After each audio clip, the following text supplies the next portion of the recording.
लपंडाव मालिकेचा आजचा 29 सप्टेंबरचा भाग बघूयात. आता सरकार सपशेल हारते, कारण भर लग्नामध्ये मीनाक्षीनेच डावच तसा पालटलेला असतो आणि सरकारांचा खरा चेहरा सखीच्या समोरच येतो की.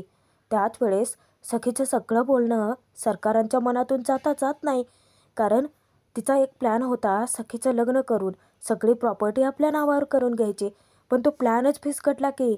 मग काय, तिचा मनातल्या मनात संताप होत असतो आणि त्यातच सखीने सुद्धा निर्णय घेतलेला असतो की सरकारने निवडलेल्या कोणत्याही मुलाशी ती लग्न करणार नाही.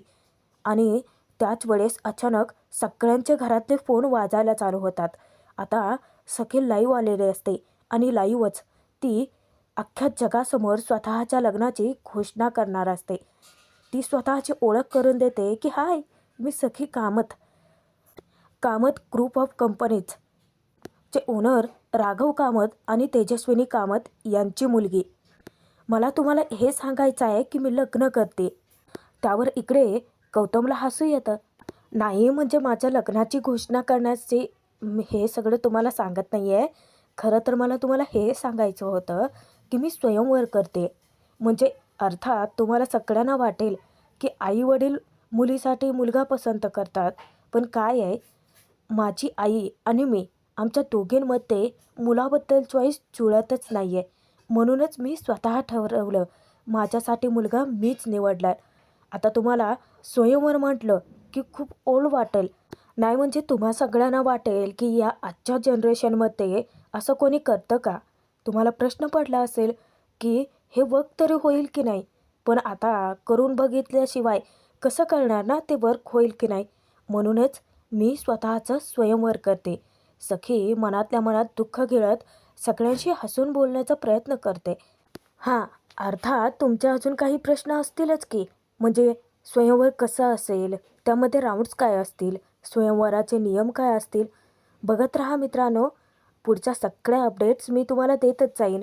सखी हसून सगळ्यांशी बोलते आणि इकडे तेजस्विनी म्हणजे सरकारांचा प्रचंड संताप होतो. पण या सगळ्यांमध्ये गौतमला मात्र सखीच खूप कौतुक आहे की ती स्वतःच्या निर्णयावरती ठाम आहे आणि सगळ्यात महत्त्वाचं ती सरकारांच्या विरोधात आहे. घरातल्या बाकीच्यांना टेन्शन आलेलं तर असतंच, काही जण रागात पण असतात. इकडे सखी सगळ्यांना सांगते की हॅशटॅग सखीचं स्वयंवर ट्रेंड फॉलो करा. पण ज्या क्षणी ती तिचा फोन बंद करते ना, त्या क्षणी तिला तिचे अश्रू रोखता येत नाहीत. ती उठते आणि तिचं लक्ष जातं ते तिच्या बाबांच्या फोटोकडे. जाऊन तो फोटो आपल्या उराशी कवटाळून धरत सखी खूप रडायला लागते. अर्थातच आता आईनेच आपल्या इतकी मोठी फसवणूक केली आहे म्हटल्यानंतर कोणालाही वाईट वाटणारच आहे. त्यात सखीचं नेमकं तेच दुःख उफाळून येतं. इकडे कानाला सुद्धा खूप टेन्शन येतं, कारण आता ती जी एंगेजमेंट ठरवली होती त्यामध्ये कान्हाचा सुद्धा अपमान झाला आणि सगळ्यात महत्त्वाचं सखीचा त्याच्याकडून विश्वास मोडला. कान्हाला सखीसाठी खूपच वाईट वाटतं आणि त्याच वेळेस त्याच्यासाठी आणि स्वतःसाठी किरण जेवण घेऊन येतो. तो विचारतो की कान्हा, ती मुलगी खरंच स्वयंवर करणार आहे. तेव्हा कान्हा म्हणतो की करेलही, पण मला तिच्यासाठी खूप वाईट वाटतंय रे. अर्थात हे सगळं माझ्यामुळे तर घडलंय ना, त्यामध्ये कुठे ना कुठे मीही जबाबदार आहे. म्हणून काय आहे, ती मुलगी मनाने खूप चांगली आहे, ती दुखावली गेली आहे ना, त्यासाठी खूपच वाईट वाटतंय. आता कान्हाचा बघा जीव सखीसाठी किती कळवळतोय. किरण मुद्दाम विचारतो की म्हणून तू स्वतःला शिक्षा देतोयस. आता कान्हाला समजत नाही. तेव्हा तो विचारतो की मग जेवण कर ना. कान्हा सांगतो की नाही, फक्त थोडं वाईट वाटतंय, बाकी काय नाही आहे. त्याच वेळेस किरण त्याला आता एका गोष्टीची जाणीव करून देतो की तू इथे कशासाठी आला आहेस हे मला चांगलंच माहिती आहे. कान्हा, मी काय तुला आज नाही ओळखत. तुला कोणी दुखवलेलं असलं तर त्याच्यासाठी खूप वाईट वाटतं, तुझा जीवही तुटतो. पण तेजस्विनी कामतच्या जितकं जास्त जवळ जाता येईल तितकं जास्त जवळ जायचं आहे तुला. त्यावर कान्हा उत्तर देतो की हो, तेच करण्याचा प्रयत्न करतोय. म्हणजे इथे बघा की कान्हा वेगळ्याच कोणत्या तरी हेतूने आलाय. त्यात कान्हाला थोडासा रागही आलेला असतो. एक तर तिथे एवढा मोठा तमाशा झाला आणि सगळ्यांसमोर मी कानाखाली खाल्ली. इकडे सखीला तो प्रत्येक क्षण आठवतो की ज्या क्षणी तिची आई आणि कान्हा दोघे मिळून मोठं नाटक रचून फक्त सखीला इमोशनल ब्लॅकमेल करत होते, फसवत होते आणि सखी आपसुकच त्यांच्या जाळ्यात अडकत गेली. कारण ती हळवी होती ना. पण आता नाही, आता ती कणखर झाली. सखी तिच्या आईवरती आंधळा विश्वास टाकत राहिली आणि फसत गेली. पण आता स्वतःचाच तिला इतका तिरस्कार होतो ना की रागाच्या भरामध्ये ती कानातलं, हातातल्या बांगड्या आणि सोबतच गळ्यातलं सुद्धा काढून फेकून देते. पण ज्या क्षणी ती तिच्या आईचा फोटो फेकून देणार तिथे नेमकी सरकार उपस्थित होते आणि येता क्षणी आधी तर सखीचं ती थोबाडच फोडते. तिला जाब विचारते की तुला अंदाज तरी आहे का की तू काय केलंस? त्यावर सखी सडेतोड उत्तर देते, मला चांगलंच माहिती आहे की मी काय केले. सरकार म्हणते की सगळ्यात मोठा मूर्खपणा केलायस. सखी पुन्हा जाब विचारते की का? तुला तर हेच हवं होतं ना? करते मी लग्न. मी लग्न करते. मी तुझ्यावरती विश्वास टाकत गेले, एवढंच काय? माझं स्वप्नसुद्धा मी तुझ्यासाठी बाजूला ठेवलं आणि तू काय केलंस? फसवलंस मला. एक नंबरची चीटर आहेस तू. सखी मनातला सगळा राग व्यक्त करत असते आणि त्या क्षणी सरकार तिला धमकावते. तिला सांगते की आत्ताच्या आत्ता लाईव्ह जायचं आणि स्वयंवर वगैरे तुझं काही होणार नाही हा. तिथे जाऊन सांगायचं ते स्वयंवराबद्दल जे काही बोलले ना ते मी चुकून बोलले. स्वयंवर वगैरे काहीच होणार नाही आहे. पण सखीसुद्धा तिचीच मुलगी, तितकीच हट्टी आणि तितकीच रागीट. ती परत एकदा करारी आवाजात उत्तर देते की होणार आहे. जे मी ठरवलंय तेच होणार आहे. मी स्वयंवर करणारच आहे. त्या क्षणी परत एकदा रागाच्या भरात सरकारांचा हात उठतो आणि सखी ठामपणे तिला पुन्हा त्याच चढत्या आवाजात उत्तर देते की बस, तुमच्यावरती विश्वास ठेवण्याची चूक इथून पुढे मी पुन्हा करणार नाही आहे. खूप हौस आहे ना तुम्हाला की सगळ्यांनी तुम्हाला सरकार म्हणावं असं वाटतं. मग घ्या, आजपासून मी तुम्हाला आई म्हणणार नाही, मी पण तुम्हाला सरकारच म्हणणार. आणि पेढ्यांचा बॉक्स उचलून ती सांगते की घ्या, तोंड गोड करा, कारण माझं स्वयंवर होणार आहे. मी सखी कामत स्वयंवर करणारच आहे. आज मी चॅलेंज करते तुम्हाला, असं सखीने म्हणता क्षणी सरकारांच्या रागाचा पाराच चढतो की आणि लालबुंद झालेली सरकार डायरेक्ट सखीच्या हातातले पेढे फेकून देते, भिगारून टाकते आणि तिला एक इशारा करून तेथून मोठ्या टेचात निघून जाते. पण बरं झाला, सखी स्वतःच्या निर्णयावरती ठाम आहे. सरकारला आवर घालायला कोणीतरी हवंच होतं. इकडे किरणला मोठा प्रश्न पडतो. तो विचारतो की सॉलिड मोठं कांड झालंय, पण तुला काय वाटतं कोणी केलं असेल रे हे? त्यावर कान्हा उत्तर देतो की दुसरं कोण असणार आहे, घरातलंच कोणीतरी असेल ना. नाहीतर ऐन साखरपुड्याच्या मध्येच सखी मॅडमला तो व्हिडिओ कोण पाठवू शकतं? घरातलंच नक्की कोणीतरी असणार आहे आणि इथून पुढे मला त्या घरात खूप सावध राहावं लागेल. त्यावर किरण काय म्हणतोय बघा की आता तेजस्विनी कामातल्या टशन देणं खूप अवघड आहे बरं का बॉस. त्यावर कान्हा उत्तर देतो की असे ना का, कोणी का असे ना, त्याचं नाक वर झालंच ना शेवटी. हा डाव तर तोच जिंकला आणि डाव जिंकल्याचा आनंद इकडे मीनाक्षी काकू साजरा करते गोड खाऊन. वाह, वास्तू तथास्तू म्हणते हे फक्त ऐकलं होतं. शेवटी माझी प्रार्थना तर फळाला आलीच. मला तर काय वाटतं माहिती आहे का की पंचपक्वान्नाचं जेवणच बनवावं, नाहीतर हत्तीवरून साखरच वाटावी. इतक्यात परशुरामला जोराचा ठसकाच लागतो की. आणि का नाही करणार, मीनाक्षीने कांडच तेवढं मोठं करून ठेवलंय. अगं मला काय हळू म्हणते, बोलायचं असेल ना तर तूच हळू बोल. हे हत्तीवरून साखर वगैरे सरकारांनी जर ऐकलं ना तर त्याच हत्तीच्या पायाखाली देतील तुला.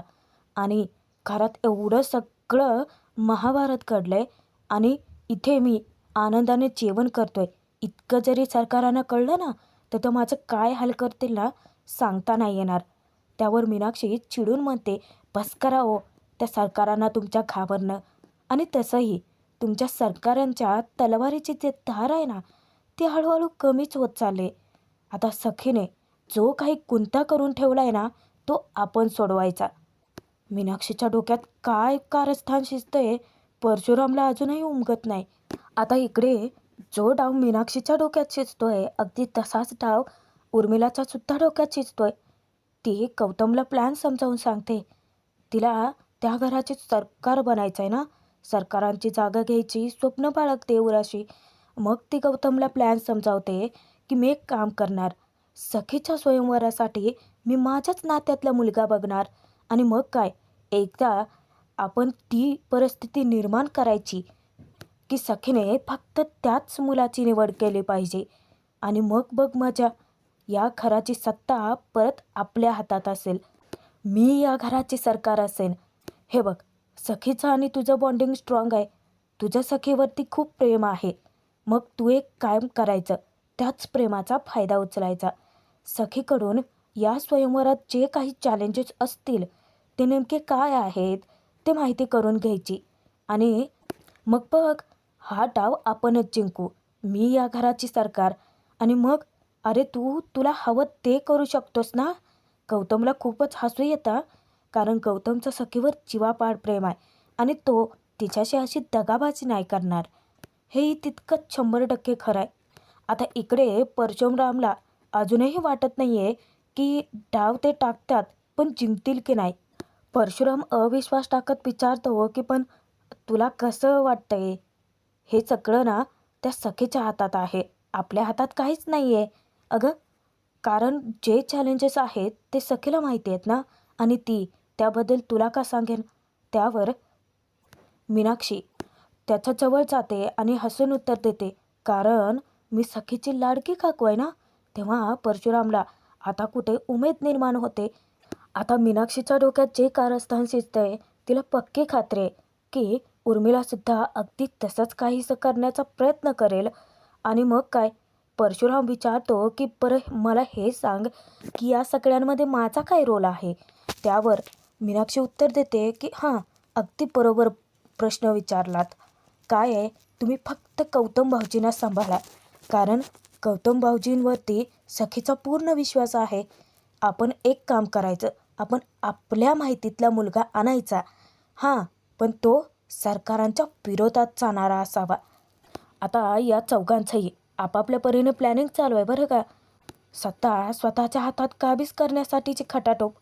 अगदी तसंच इकडे कान्हाचं सुद्धा प्लॅनिंग चालू आहे बरं का. कान्हा किरणला प्लॅन समजावतो की मला त्या घरातली जागा अजून जास्त बळकट करावी लागणार आहे, नाहीतर त्या घरातली लोक मला साधं तोंडासमोर उभंही नाही करणार. किरण विचारतो की मग आता. त्यावर कान्हा समजावतो की मग मी आता तेजस्विनी कामतची ढाल करणार. आधी तिचा विश्वास जिंकून त्या घरात जाणार. काय आहे, आजच्या एका दिवसामध्ये त्या घरातल्या प्रत्येकाचा चेहरा कळलाय मला. त्या घरातल्या सगळ्यांची अंडीपिली बाहेर काढावी लागणार. कोण कुठे जातं, काय करतं, हे सगळं आपण शोधून काढायचं आहे. त्यावर किरण विचारतो की हो, ते कळलं, पण नेमका प्लॅन काय आहे. आता कान्हा पुढचा प्लॅन समजावणार. मध्येच दाभाडे काकूच येतात. पण आता दाभाडे मावशीमुळेच कान्हाचा खूप मोठा प्रॉब्लेम सॉल्व्ह होतो. दाभाडे मावशी कान्हाला सांगतात की कान्हा, अरे आज तुला नोकरी मिळाली ना, म्हणूनच तुझ्यासाठी गोड काहीतरी बनवलंय. तेव्हा कान्हाच्या लक्षात येतं की त्याने खोटं सांगितलंय वकिलाच्या हाताखाली नोकरी मिळाल्याचं. आता दाभाडे मावशी कान्हाला रिक्वेस्ट करतात की तुझ्या त्या वकिलाची भेट घालून देशील का. तेव्हा कान्हा म्हणतो की ठीक आहे, देईन ना. आता त्या आनंदाने तेथून निघून जातात. पण कान्हाच्या मनातलं विचारचक्र चालू होतं. तेजस्विनी कामत मॅडम, आता तुमचा विश्वास जिंकण्यासाठी मला मोठं कारण मिळालं. आता स्वतःचा राग काढण्यासाठी सरकार कुठे जाणार. शेवटी सखीच्या बाबांकडे, ज्याला तिने गायब केलंय. फक्त ते मेलेत असं जाहीर करून टाकले, पण ते जिवंत आहेत. चाकू घेऊन जाते आणि हळूच खोलवर जखम करत ती म्हणते की खांद्यावर घेतलं तर तुझी मुलगी माझ्या डोक्यावरच नाचायला लागली की. तिला अजून माहीत नाही आहे की सरकार कोण आहे आणि काय चीज आहे ते. जर हे विलचं कारण नसतं ना, तर केव्हाच मारून टाकलं असतं तुझ्या पोरीला मी. आणि उशी घेऊन ती त्याच्या अंगावरती दाबून धरत जोराचे तिच्यामध्ये चाकू खुपसायला लागते. कसागस चाकू खुपसून त्या उशीचं पाक चिंधाडा उडवते. ती सगळा राग त्याच्यावरती काढून टाकते. आजचा भाग संपतोय. पुढील भागात बघूयात. सखीला अजूनही कळत नसतं की तिने घेतलेला निर्णय योग्य आहे की अयोग्य. त्यावेळी मीनाक्षी तिला सांगते की तुझा निर्णय अगदी योग्यच आहे. हो, पण माघार घेऊ नकोस हा, कारण तिला तेच हवं असतं. विशाल मुद्दामच सरकारांच्या गाडीला आडवा जातो आणि तिला चॅलेंज करतो. काय तेजस्विनी कामत उर्फ सरकार मॅडम, अहो तुमच्याच मुलीने तुमचाच माच ठेचला की काय आहे. मी फक्त तुम्हाला एवढंच सांगायला आलो आहे की हे स्वयंवर तर मीच जिंकणार. आता मैदानात सरकारने कोणाला उतरवण्याची तयारी केली माहिती आहे? कान्हाला त्यांनी सांगितले की या स्वयंवरात तू सुद्धा सामील व्हायचं आणि फक्त व्हायचं नाही हा, जिंकायचं सुद्धा. आता हे स्वयंवर कान्हा कसं जिंकल पाहणं मनोरंजकच ठरेल.